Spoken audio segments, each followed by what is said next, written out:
I'm always worried about that. Like, we're going to land somewhere that's cold. I'm going to be in some damn pajamas. Yeah. No, not going to happen to me. It was like a That's why you wear footy pajamas, bro. Oh, my bad. footy Damn it. pajamas. I didn't even know that was a real thing for our size. Yeah. Oh, Lord. Dude, we'll get you some, man. With Try the Haven ASG logo all over it. Hell no. Ladies and gentlemen, we have been cleared for takeoff. You are now flying high with Travis Lamance. How is the episode with Miss Queen Air going? It's going Getting good, some man. good traction. I think, hearing creative dynamics and partnerships, and I think there's just a big pull for family value content. I mean, you guys both know I am like the least outdoorsy dude, y'all know, right? But I watched every episode of Duck Dynasty back in the day because it was hilarious, and it was just something you could watch with your kid in the room, and it just showcased families that actually love each other and like to build, and there's a big audience for that. Mm-hmm.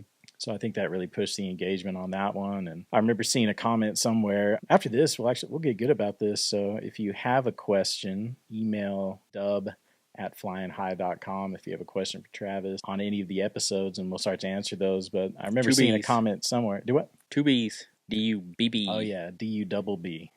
like Snoop Dogg, because it's cooler.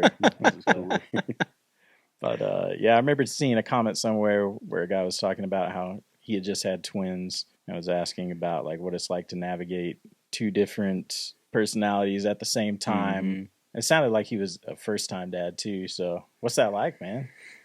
We have one kid, and one at a time. I'm good, man. Like there's a lot to navigate there. Like prior to having twins, I always kind of assumed they would be pretty similar. When you realize they're two different humans, they're different personalities, just like anything else. But it's easy to just assume, oh, they're twins. They must be a lot alike. Ours are polar opposite. Could not be more different. I don't have two personalities to navigate. I've got like 4 personalities to navigate because I got one that has 1 personality and one that's got 3 personalities. So they're fun though. I mean, I enjoy a good challenge, so I have a lot of fun with it. But just like everything, I don't believe in the work-life balance talk. I just roll everything in together, man. Wiley was up here helping me yesterday, and Amelia comes up here and helps me all the time, and Wiley's my little cameraman a lot of days. He's following me around doing content now, and I was just showing Nick a minute ago, he was searching controller last night looking for airplanes. We've got another Falcon 50 we need to get bought, so he's searching all the Falcons, and nice. He emailed me one. He's like, hey, I think I got a good one, and normally I'm like, yeah, it's probably good, buddy, and then I look at it, I'm like, holy shit, this is a good one. Like, he actually is getting to the point where he can figure that out. And so my point is, I personally can't treat them as they don't have nothing to do with this, and I don't segregate all that shit. I talk about family at work, and I talk about work with the family, and it's just all one thing for me. So it's not how I spread my time around. It's what's the time leverage that I need to do at this time. If I need to leave in the middle of the day to go take care of something with the kids, I leave in the middle of the day. If I got to come to work around dinner time to do something at work, I come to work. I guess I just don't understand people that try to put these barriers between or segment their lives. If I was one of those people, I would have a hard time doing it. So, yeah, for me, I just enjoy watching their little brains learn and pick up on things and figure out what they're interested in, and like Amelia started it. She got really into F1 racing, and so she's like decided she's going to be a professional race car driver. She's hell-bent right now that she's going to be an F1 driver when she grows up. Well, around here, we don't really have access to the Tony karts and the paved stuff. We have dirt track around here, so we went and got them the little outlaw karts, and so we're just about done building their 2 karts, and they're going to start racing. And so we had this lady come over the other night and measure them for their fire suits and their helmets and all that, and got all that stuff ordered. And as soon as we get their karts running, hopefully catch some of the winter series on that, and then be ready to really get going hot and heavy when the summer series starts. And that's just another piece of it that all kind of fits together. So watching what their interests are and making sure I'm providing the tools I have access to help them pursue what they want to go after. I'm not like, you got to be an airplane person or you got to be an entrepreneur. I'm not trying to drive them into anything. I'm just letting them navigate to their own things. And if I have the ability to help push them in that direction, then I will. Like Wiley started up his 3D printing business last year, so I helped him buy his first printer and helped him set up a ledger on how to track his expenses and his income and, all his sales. And now he looks like a little drug dealer when he leaves school because they won't let him sell them in class. So he runs around after pulling shit out of his backpack and getting money, and he comes home and dumps his bag out, and it's all full of cash from all his stuff. But, you know, he's tracking where his cash is going, and so he's learning business skills through his little business, and that's what he's interested in. So using your resources to help them pursue their interests is fun for me, and not trying to pigeonhole them into, you're going to go to college and you're going to do this. And if they want to go to school, we'll help them figure that out. If they want to go start their own business, they want to be a part of this business, you know, we'll navigate all that as it comes up, and we'll just see how it goes. Yeah, I like that, man. Just living life. Yeah. For sure. Need to get him one of those coats with all the pockets for the, like the for watches. yeah. Yeah. Which one do you want to hear? Oh my gosh. I know you've told me before, but I don't think it's been on a actual podcast episode yet. Tell us the story about you getting started in entrepreneurship with the little flipboards. Oh, that was one of my early offshoots into entrepreneurship. You know, and they have them now where they're plastic and got wheels on them and you roll them around and all that. But back in the day, we used to get the skateboard magazines, and to buy the deck that you wanted, it had like a shape of a skateboard deck and the printed image on there. And so you'd have to go to the order sheet. This is really dating me. Like, there was no online shit to go do it. You'd have to go to the order sheet and fill out, I want deck number A5 or whatever. We figured out that you could cut out the shape of that deck that has the image on it, and then take the thick cardboard off the back of your notebook and a few sheets of the regular notebook paper and sandwich them all together with Elmer's glue, and then, you know, shape the board and give the deck the tail and the nose and the concave in it and all that, and then put a piece of grip tape. And then you had a miniature version of that board and with that deck on it. You let it dry, and worked out good. So we'd be sliding them all over the desk and, you know, using your fingers and driving the teachers crazy with them. But I started making those at home in the evening, and I'd take my little lunch bag full of all my new decks and go and sell them around the school. And it was cool for a while. Made a bunch of money on it. By the standard of the day, I could buy me a candy bar or something, you know. Right. It was fun. All I can hear is that Rick Ross, "Every Day I'm Hustling" song. That's legit. So Wiley comes by it honestly. He does. He's a lot more drawn to like the business entrepreneurial stuff than Amelia is. She's super She wants artsy. to win. She wants to win. She's a competitive sumbitch. I think her entrepreneurial side from that competitiveness will come out eventually, but if it don't, I'm cool. She's so damn hard-headed, I won't put it past her that she becomes an F1 driver. Like, that's legit, man. She sets her mind on something, she gets it done. All to our dismay. Yeah. Sometimes. She is a hard-headed, single-minded kid. Yeah. She makes up her mind, and it's moving heaven and earth to change it. She's super artistic. Like, Wiley's colorblind, so he's never really got into art stuff.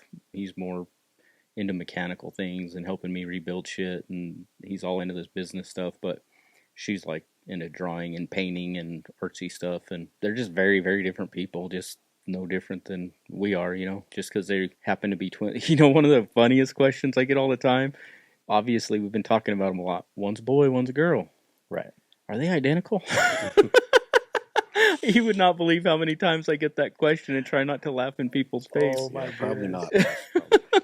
Maybe you should just Wow. laugh. That's Dude, I get that all the time.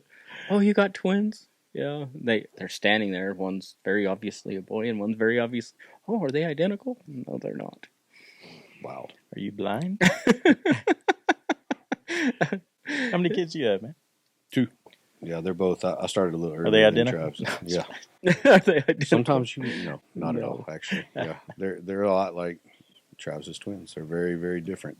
3 years apart. My daughter is super hard-headed, very driven, wants things her way all the time. Also now a conformity expert. Yeah, yeah, helps me do a lot of paperwork on the aircraft side, on the regulatory side. She's pursuing aerospace engineering is what she's kind of after. So I got her into this side to kind of see some of the engineering paperwork as we pass by some of it. So nice. And then my son's very much, he's mechanical.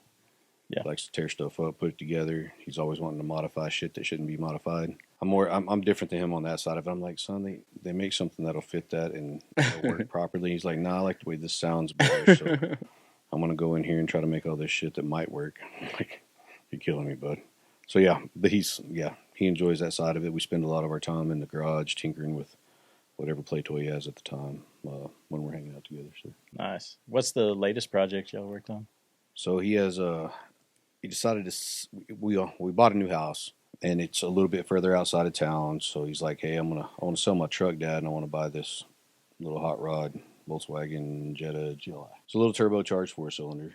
You got a hood stack yet? Yeah, right. Super light, super fast. So he wants to put a BOV on it, so a blow-off valve. Because you got to hear that turbo go. Psh. So he does this research and he buys this one that takes a bunch of modifications to mount. So he goes out there, tinkers with a little bit, and he's like, "Dad, I don't think this is going to work right." And I'm like, "Yeah, probably not." And so I do a little research with him. I'm like, "Hey, man, if you'll buy this one, like it comes with the sensor and the BOV, and you plug it right in, and it doesn't change anything about the vehicle. Like you don't have a check engine light on or any of that stuff." He's like, "But I don't like the way that one sounds. I mean, it's just a light. It doesn't mean anything." I'm like, "Yeah, but that shit ties to your computer and can cause things to read wrong." I'm like, but then he's like, "Well, they make a dummy plug for it, so we can definitely modify this and still make that work right." The more he gets into it, the more he has to research it and look it up. It's a good thing for him. It makes him kind of reach out of his own comfort zone. So I support him in it and end up on the floor in the garage a lot of times, turning wrenches on something. So, which I've been trying to get away from for years, and it's just never going to happen. Keeps following. Might as well happen that way. So yeah. Well, there's a cool airplane landing, so I'm squirreling a little bit. Yeah, what is that? I didn't see that. Oh, it's not. I thought it was a Challenger, but then it got closer. That looked like an Embraer. Yeah, it was an Embraer. It was an airplane, so it was cool. I don't get much done in this office if I'm not careful because I sit here and watch airplanes all day. Right. What's the craziest thing you've seen come through here? Just last week, we had a all-electric airplane come in for the first time. So up until now, we go to all the trade shows and all that stuff, and we see all the time that they're doing all this eVTOL stuff, and it's all been theoretical and might and maybe all this stuff. But I haven't seen one out in the wild until last week. One pulled right up here to the FBO, and it was a fixed-wing, all-electric airplane. This company, I believe they're off the northeast coast over there somewhere that's called Beta. They're doing all their test flying on them now. So this one that was here, talking to the pilot a little bit, they're getting about a 2-hour range out of it now, which compared to what I've heard on a lot of these other VTOL stuff, they're like 10 minutes, 15 minutes. So a couple hours is pretty crazy. Cruising like 110 or something, I think is what he said, somewhere around there. So I got some pictures of it. It's a cool looking little airplane, and that was pretty neat. And so on the East Coast where they do a lot of their flying, I guess they've got charging stations put in where they can hop between them and charge them, but they're having to do like higher elevation testing and crosswind testing, all this stuff. So they're having to cruise around the U.S. Obviously, we don't have the infrastructure built in here yet to charge an electric airplane. Right. So they've got this big box truck with a generator in the back of it. And so they land and pull up, and then they getting the windows clean. I asked him to clean them. He's getting them done. Yeah, that's funny. That's hilarious. Yeah. Bro, you gotta take a picture with your phone. That's hilarious. Oh, my phone's on the TikTok live stream over there. We're on a second story, and there's a window right here to my right, and it's now being squeegeed. We're up way high in the second floor, and the rain came through and blew dirt on them the other day. So I asked one of my guys to clean it, and so he got like a squeegee on a stick, and picked an opportune time to come in and get my windows clean. Squeegee on a stick. Thank you for cleaning my windows. Nailed it. So anyway, they have this box truck with the generator in the back, and so they pull it up there and plug it in. And I was laughing, though, because I was talking to the pilot about, like, well, you guys been having a lot of problems on the airplane, and you're testing, finding a bunch of shit to fix.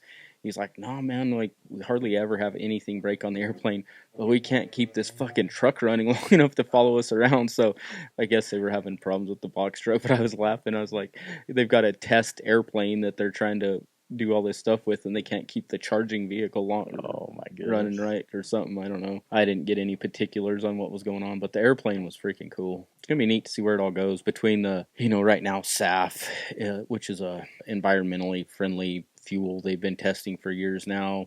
It's gonna be curious to see if that ever. I can't focus with that fucking squeegee. Every time you make it sound, I'm trying not to look. You've done a really good job. Like.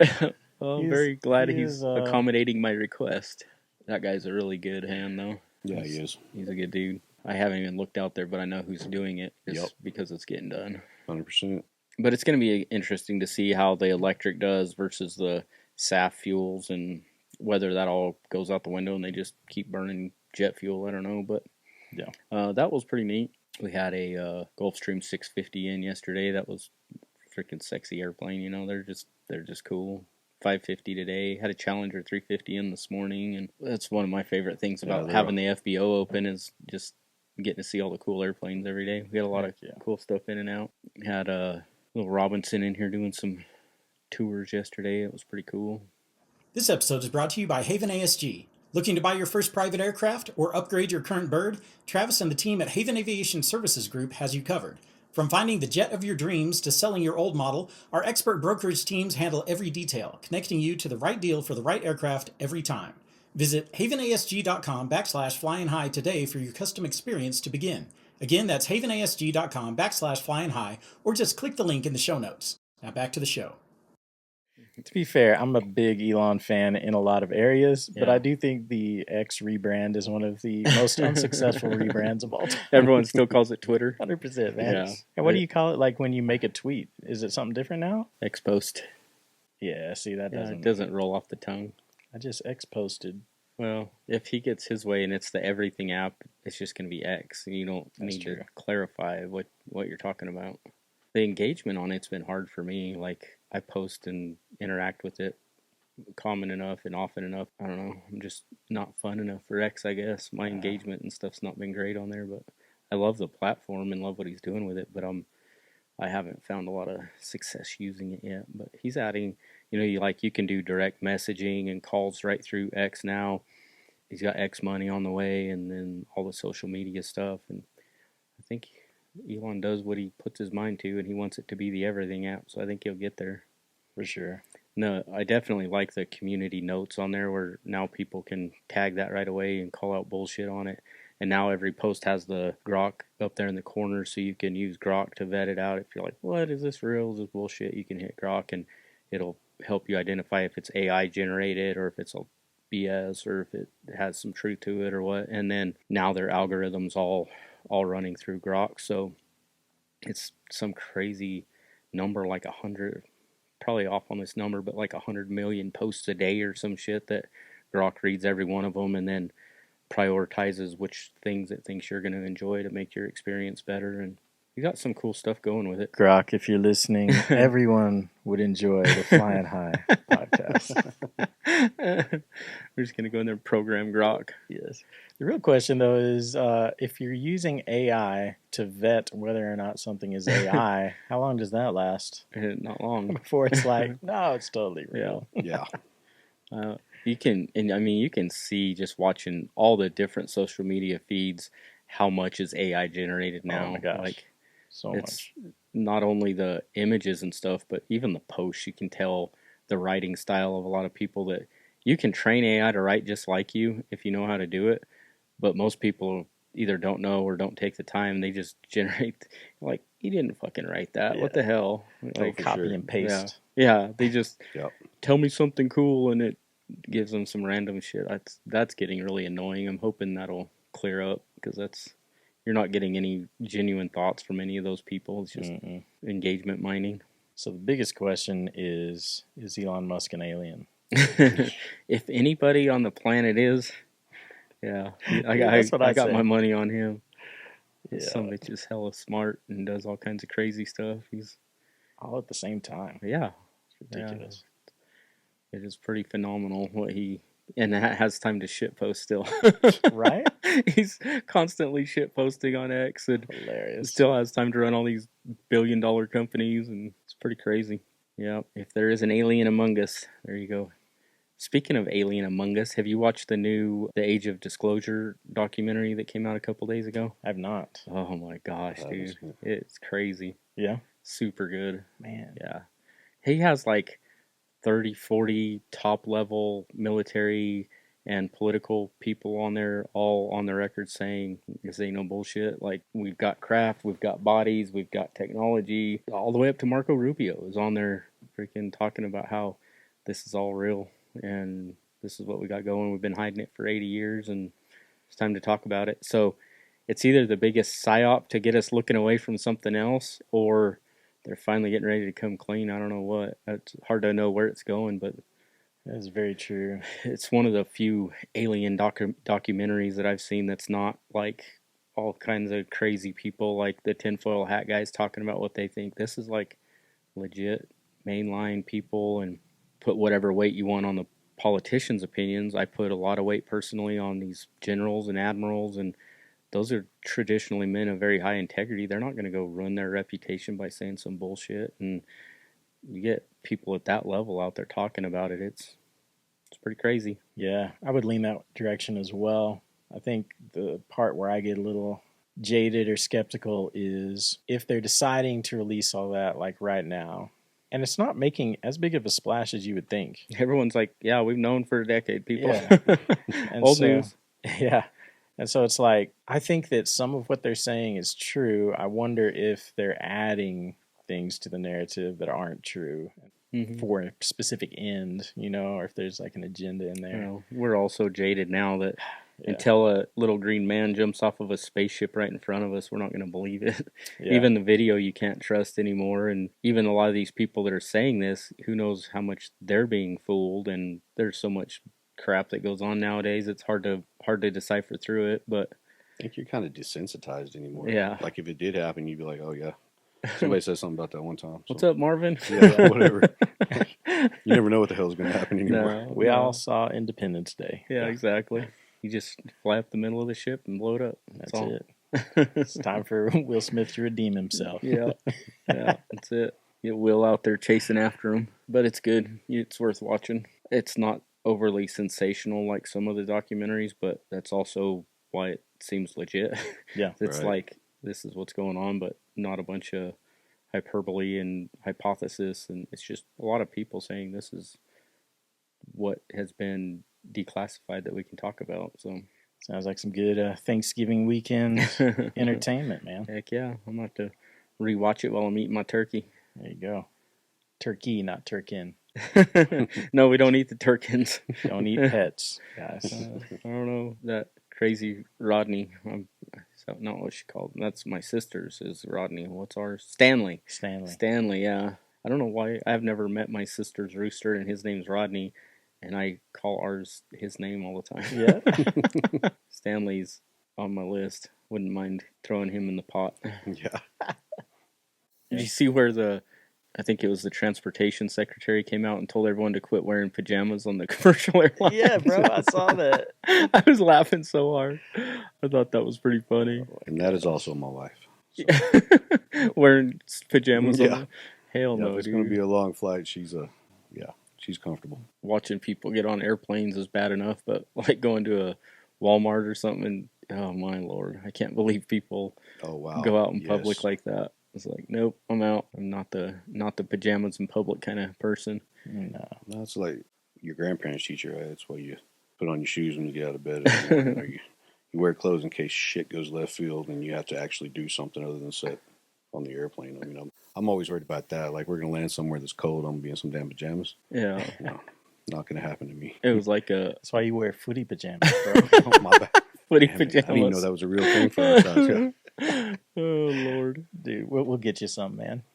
With the Haven ASG logo all over it. Hell no. Then I become a mascot. It's even worse. Dude, this is getting better as we Blue go. Barney over here. Blue Barney. We gotta invent a new Barney song. Is that an old joke too? Calling him a dinosaur?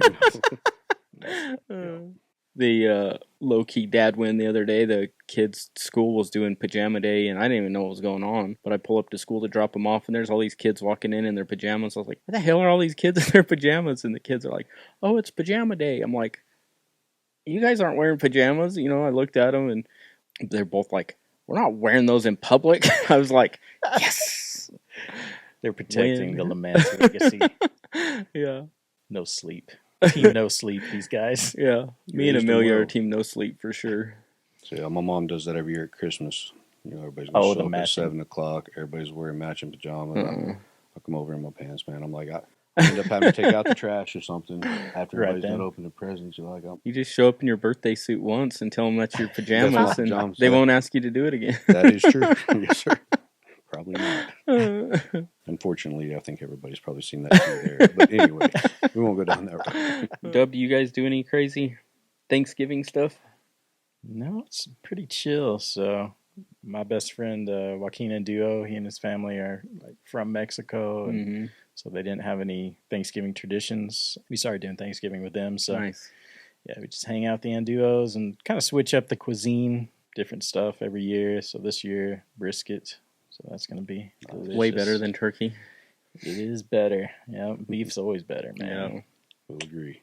We always end up with, all our New Mexico stuff. We always wind up with some crazy thing, either pozole or tamales or something that's not real traditional. But outside of that, No Navajo tacos? when my mom was alive, we did. That was my go-to.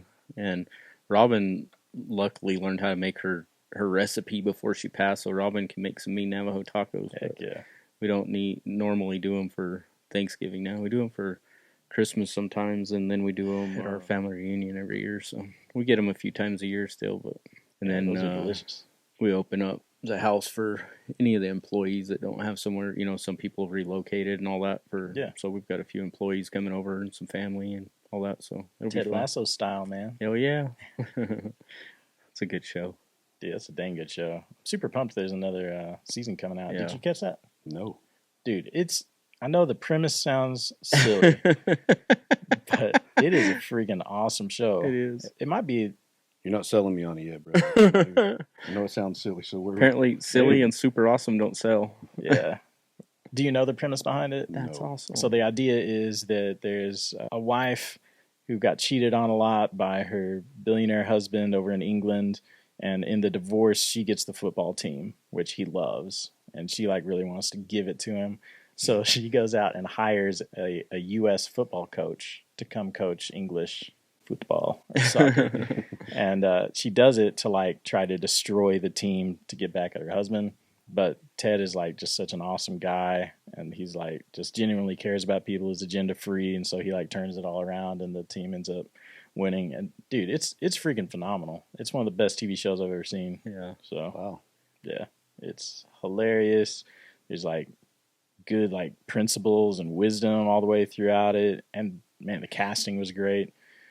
And it's also it's hard to find a show that you and your wife both want to watch together. No, for sure. Dude, me and Beth watched every episode. She bawled like a baby at the finale, and was it was her that was bawling Dubb. Anyways, and we're both super excited. Another season's coming out, but it's great, man. I highly recommend. So I like finding about shows after the fact because then I can binge watch. I don't have to wait week to week. So yeah, it's a great one to binge watch. What is man. Lasso on? Is it 4th season coming out now? Yeah. So there's already 3 seasons of it out. So wow. You can binge a pretty good amount.